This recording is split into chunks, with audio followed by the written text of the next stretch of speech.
اللہ صلی اللہ علیہ وسلم صلی اللہ تعالی علیہ وسلم۔ دیکھیے ہمارے اسٹیج پر آپ کے یہاں کے امام صاحب اس عمر میں اور اس بڑھاپے میں اور اس بیماری میں ماشاء اللہ نبی کی محفل میں آئے ہیں۔ بے شک اللہ تعالیٰ دیکھ رہا ہے۔ اللہ فرماتا ہے فَمَن يَعْمَلْ مِثْقَالَ ذَرَّةٍ خَيْرًا يَرَهُ، جو ذرہ برابر بھی بھلائی کرتا اللہ تعالیٰ اسے دیکھتا ہے۔ سبحان اللہ۔ نبی کی آمد کا مہینہ ہے، نبی آئے تو کس لیے آئے؟ آج ہم اپنے پیغمبر کی سیرت کی طرف توجہ نہیں دیتے۔ آؤ دیکھو رسول اللہ کی ایک سیرت دیکھو۔ جی حضور 25 سال کے تھے، مکہ میں ایک عورت تھی خدیجہ، ایک مرتبہ ان کی شادی بنو حالہ سے ہوئی، 2 لڑکے پیدا ہوئے، خدیجہ بیوہ ہو گئیں۔ پھر ان کی شادی عتیق سے ہوئی، عتیق سے ایک لڑکی پیدا ہوئی، پھر عتیق کا انتقال ہو گیا، خدیجہ بیوہ ہو گئیں۔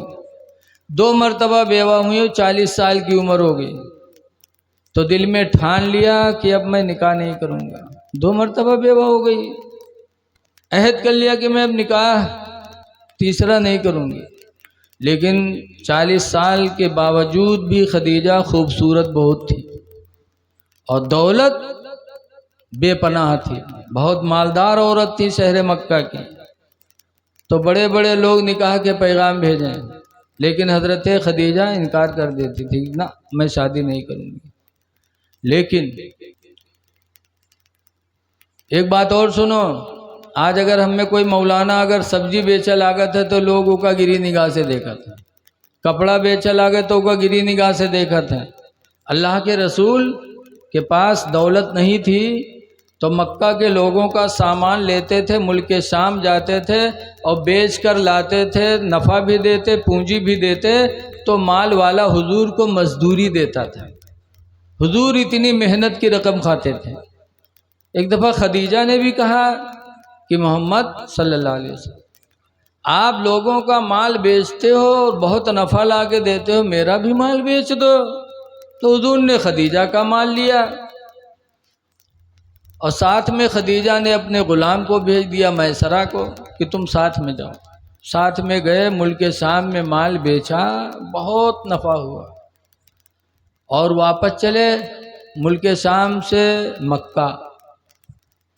تو جس دن آمد تھی، آج تو فون کا زمانہ ہے، اس زمانے میں قافلے آتے تھے، بتایا کرتے تھے فلاں فلاں دن آئیں گے، فلاں فلاں دن آئیں گے۔ مکہ میں آ کے لوگوں نے بتایا حضور محمد صلی اللہ علیہ وسلم بھی کل آنے والے ہیں، ان کا مال بک چکا ہے۔ تو حضرت خدیجہ اپنے گھر کی چھت پر چڑھ گئی، انتظار کرنے لگی۔ دیکھا کہ محمد صلی اللہ علیہ وسلم آ رہے ہیں، بے پناہ دھوپ ہے، لیکن ایسے دھوپ کی عالم میں بھی رسول اللہ کے اوپر بادل کا ٹکڑا ہے اور حضور چل رہے ہیں اور بادل کا ٹکڑا بھی چل رہا ہے۔ حضور بادل کے سائے میں مکہ تشریف لائے۔ خدیجہ نے دیکھا تو دل میں حضور سما گئے خدیجہ کے۔ میسرہ کو الگ بلا کے پوچھا، کہا میسرہ غلام، میں نے دیکھا ہے کہ محمد چلتے تھے تو بادل سایہ کیے رہتا تھا۔ تو میسرہ نے کہا ہے میری ملکہ، آپ نے یہیں دیکھا؟ خدا کی قسم پورا مہینہ میں نے ملک شام میں دیکھا ہے، ہمیشہ بادل ان کے اوپر سایہ کیے رہتا تھا، میں نے پورا مہینہ دیکھا ملک شام میں۔ تو خدیجہ کے دل میں بات لگ گئی، تو حضور کے پاس پیغام نکاح بھیجا۔ ایک عورت سے ایک لڑکی کو کہا جاؤ حضور سے کہہ دو یا محمد انی رغبت فیکا، اے محمد بے شک میں تمہارے نکاح میں آنی چاہتی ہوں، جا کے محمد سے کہہ دو مجھے اپنے نکاح میں قبول کر لیں۔ تو سرکار نے کیا جواب دیا؟ اے نوجوانوں ذرا سوچو، آج کل اگر کوئی نوجوان کا کونو بیٹیا تنی کا آنکھی مارس بچل دیتے لے کے دلی بمبئی، بپا یہاں تھانے میں تورے جاتے، گھر کڑکی ہوتے، خاندان بدنام ہو رہا ہے۔ اے نوجوانوں ذرا اپنے نبی کی زندگی دیکھو، کہ جب خدیجہ نے نبی کریم کے نکاح میں آنے کا پیغام بھیجا تو رسول اللہ نے جواب کیا دیا؟ فرماتے ہیں جا کے خدیجہ سے کہہ دو کہ میرے باپ عبداللہ تو نہیں ہے کہ میں ان سے پوچھوں، میری ماں آمنہ بھی دنیا میں نہیں ہے کہ ان سے پوچھوں، لیکن ابھی اسی دنیا میں میرے چچا حضرت عباس زندہ ہیں، میرے چچا ابو طالب زندہ ہیں، میرے چچا امیر حمزہ زندہ ہیں، میں اپنے چچا لوگوں کے بیچ میں رکھوں گا، اگر وہ لوگ اس رشتے کو منظور کریں گے تو ہوگا۔ اللہ کے رسول نے خود سے جواب نہیں دیا۔ اے نوجوانوں، اگر کوئی لڑکی تم سے نکاح کرنا چاہے تو تم بھی اپنے ماں باپ کی مرضی پر چھوڑ دو۔ نبی کی سنت ہے، ماں باپ کی مرضی سے جب کوئی شادی ہوتی ہے تو اللہ تعالیٰ اس میں برکت عطا فرماتا ہے۔ حضور گئے اور اپنے گھر میں چچا لوگوں کو بلا کے بٹھالا اور خدیجہ کی بات رکھی تو سرکار کے بڑے چچا ابو طالب کھڑے ہو گئے، کہے میرے بھائیوں، خدا کی قسم پوری دنیا میں میرے بھتیجے محمد کا کوئی جواب نہیں ہے اور خدیجہ کا بھی کوئی جواب شہر مکہ میں نہیں ہے، لہذا یہ رشتہ میں پسند کرتا ہوں۔ پھر ابو طالب نے خدیجہ کا نکاح رسول اللہ سے پڑھا دیا۔ خدیجہ حضور کے گھر رخصت ہو کر کے گئیں۔ آج کل بہت سے لوگ نکاح نہیں کرتے، بابا بن جاتے، کہتے ہم سے دنیا سے کیا مطلب، اور کے بعد کارنامہ کھو دو تو بابا رام دیو نکرت۔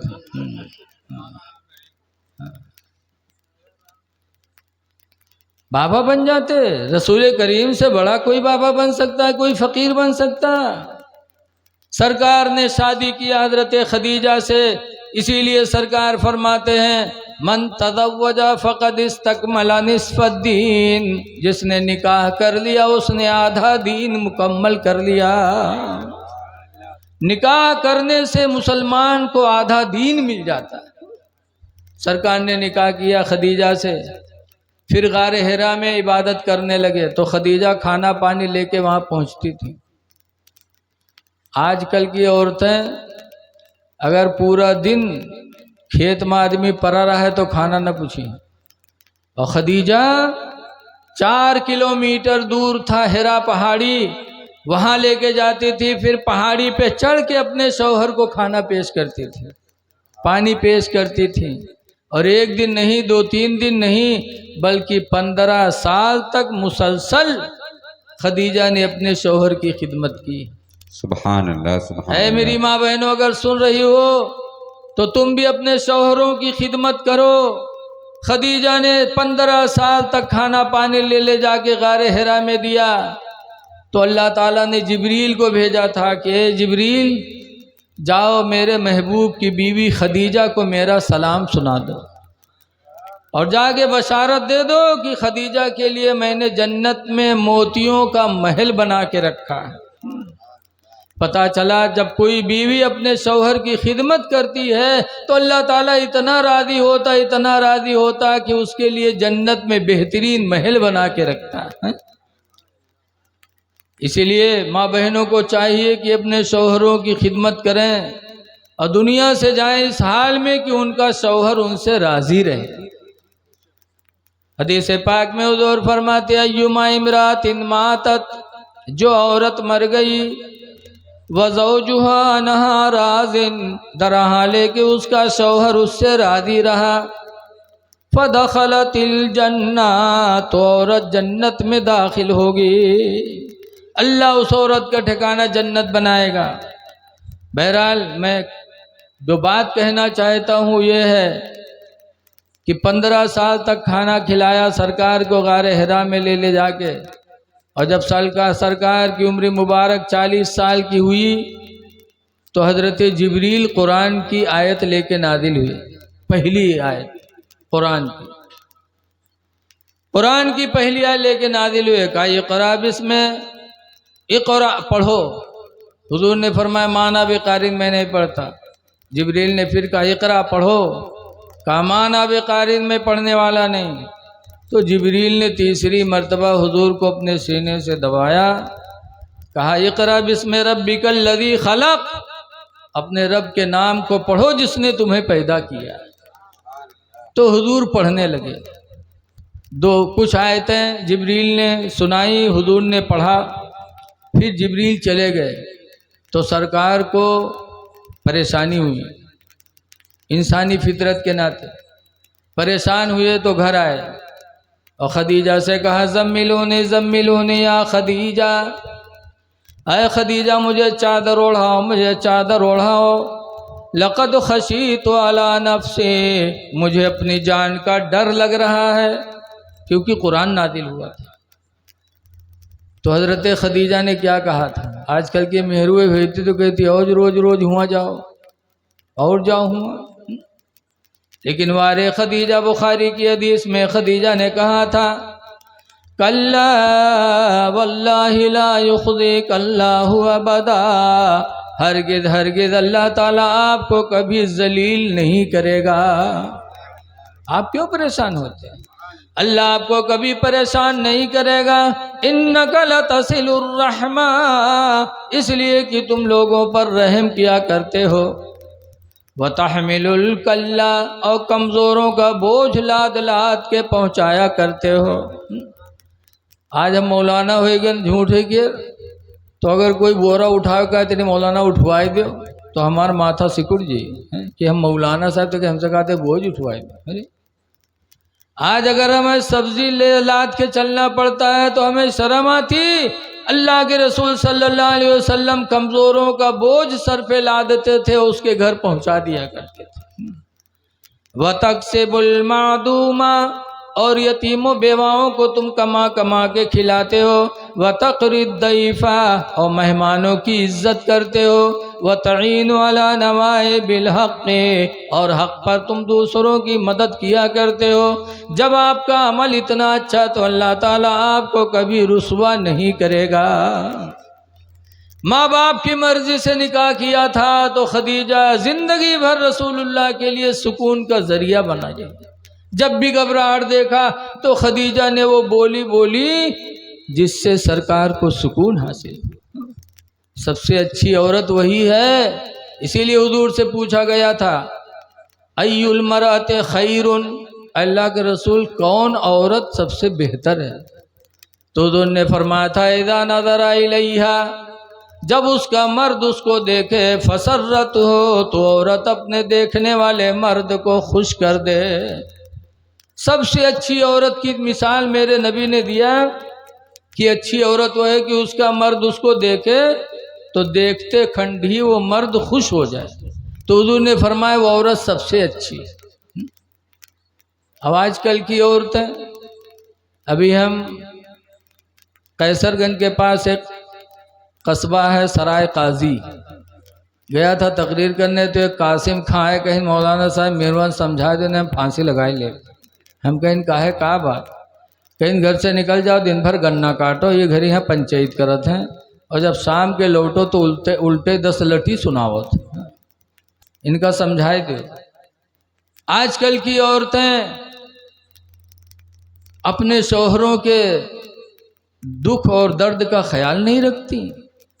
دیکھا جاتا ہے صبح ہوئی با آدمی سے کہیں آج ہمارے پیٹ پھراتے، باسی واسی کھائے لو جاؤ، وہ بیچارہ باسی کسی کھائے چلا گیا، دن بھر دھان کاٹا تھے، گنا کاٹا تھے، ابھی بعد میں کھانا بنائی ہے تازہ تازہ، تک کھئی ہے تک محلم پنچایت کری ہے، ہنسی ہیں کھیلی ہیں، اور جب شام ہوئے جب جنی ہے کہ ہمارے آدمی آوت ہوئے، بس مکھ پتنا پھلا کے بیٹھ گئے۔ ابو جب آئی نہیں رہا ترسا تو ابا امک نہ دیکھی، کلا ابا امک دیکھ لی، بھائی بہن کا نہ دیکھی، لڑکا بیٹیا نہ ڈھونڈی، احتیاط کہی گڈوا کمی کہاں گئی، کہاں ہے گڈوا کمی، لاگا تھا قیامت آئی جاتا۔ اور جب نہیں پہن تو گھر میں گھسے، ہوا گئے تو دیکھیں ہوا منہ کو پتہ نہ پھولا، بڑی ہمت سے ہاتھوں لگن کہا بات گٹکنے کو بھاگ بھاڑ، اتنی زور سے ہڑکاوت ہے پھر بھی نوجوان کا کونو غیرت نہیں آوت، تب ہوں کھینچ کاڑی کہ کاہے گڈوا کمی کاہے گھسا تو کہا بات، کہیں سن یا تو اپنے بھائی وگ لئی کرو یا ہم کا لئی کرو، ان کاہے کا ہوا، کہیں تور بھائی آج ہم کا گالی دی سے یا تو بھائی وگ لئی کرو یا ہم کا لئی کرو، گالی دی سے لاؤ لاٹھی کہاں ہے بتاؤ، لاٹھی پکڑا دیا چڑیل نے، اب اپنی بیوی کے چکر میں اپنے بھائی پہ آج کل نوجوان لاٹھی چلاتا ہے۔ اے بھائیوں پہ لاٹھی چلانے والوں، بھائیوں کا حق مارنے والوں، ذرا قرآن کا مژدہ سنو۔ بھائی بھائی ہوتا ہے۔ اللہ قرآن میں فرماتا سَنَشُدُّ عَضُدَكَ بِأَخِيكَ، اے میرے بندے میں نے تیرے بازوؤں کو مضبوط بنایا تیرے بھائی کی وجہ سے۔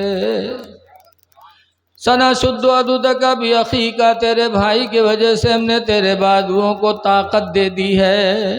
بھائی سے بھائی کو طاقت ملتی ہے۔